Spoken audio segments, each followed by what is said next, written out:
we want to take a few minutes and share the alignment of our Pasco practices. Last month, we introduced the first teaching practice, which was related to choices and outcomes. Just as a refresher, when we're talking about our Pasco SEL practices, we're talking about these high leverage, specific teaching actions that educators can do to help build a student's social and emotional competencies.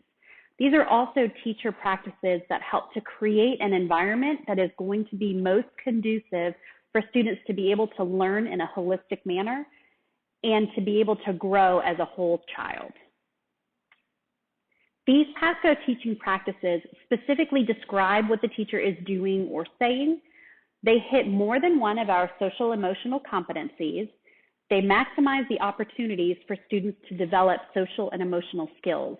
These are the teaching practices that we just think of as being good teaching when they're done with consistency and intentionality.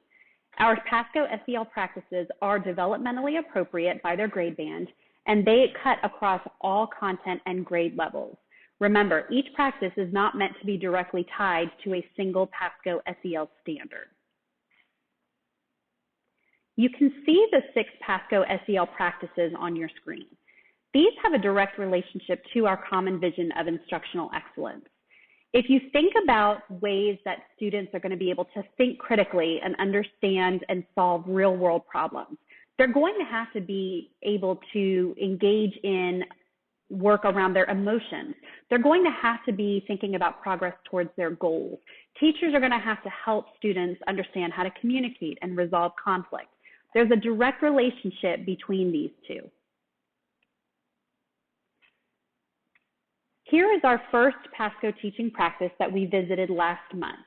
You'll notice when we look at this practice vertically, the wording is the same from kindergarten through 2nd grade all the way to grades 11 and 12. That just happened to work out for that first teaching practice. You may not see this in the next practices that we share.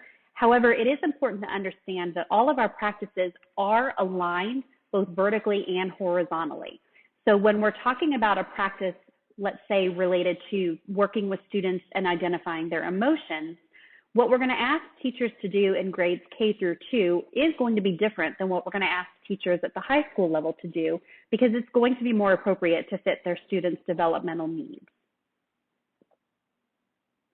And our teacher practices are directly connected to our student outcomes.